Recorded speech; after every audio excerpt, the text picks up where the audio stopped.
The religions and churches, in my opinion, have simply taken all the available information, and sometimes with the best intentions, sometimes with their own agendas, have tried to systematize and standardize it to say that this is the answer for everyone, which of course is not always true. That's like saying that everyone who ever gets in an accident and needs a blood transfusion should always be given O positive type blood.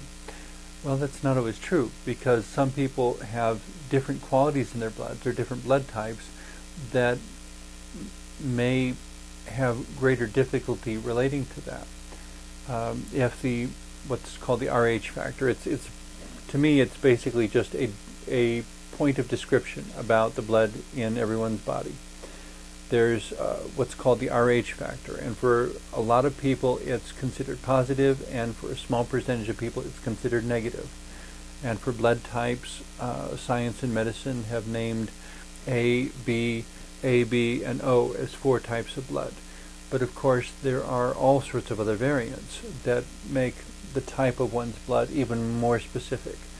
To the best of my knowledge, I happen to have A negative blood, but hopefully I'll never be in a situation where that information will be necessary. But that's on a physical level. On a spiritual level, the important thing, I think, is to recognize that there is an enormously broad spectrum of individuality. And I think that might begin to explain why the divine or God reveals God's self to different people in so many different ways. For these or whatever reason, the way God reveals God's self to me may not be the way God reveals God's self to someone else.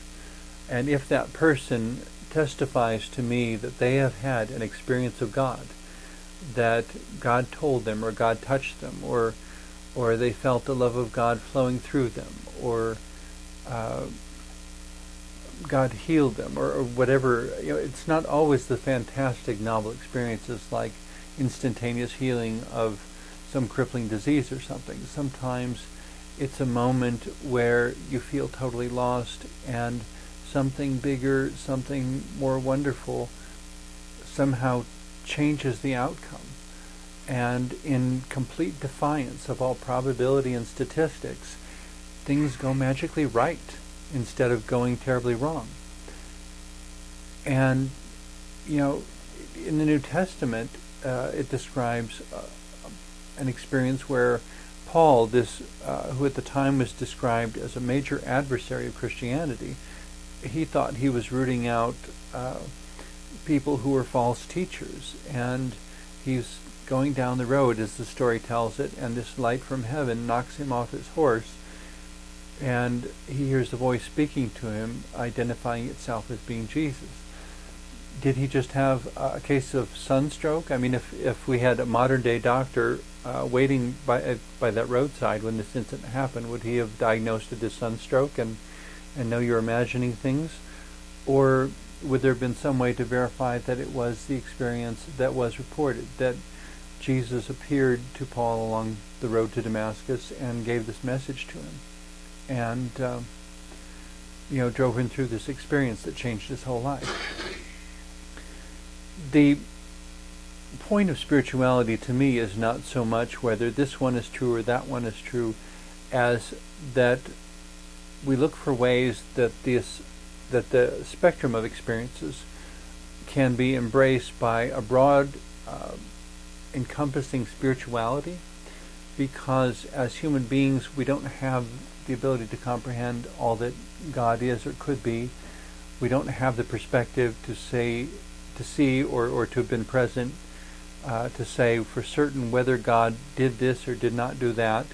The only way we could say that is if we put God in a box in our back pocket and basically said God will not do anything except what I tell God to do, and if God does anything that I don't think God would do, then I will tell you that God didn't do it, even though God did. But we wouldn't have the perspective to make those kinds of decisions, to make those kinds of distinctions.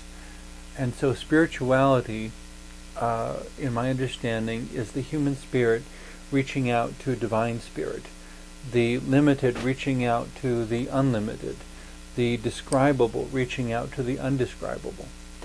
Many people feel a sense of spirituality when they put themselves in the presence of nature, because there are so many beautiful and perfectly balanced things in nature.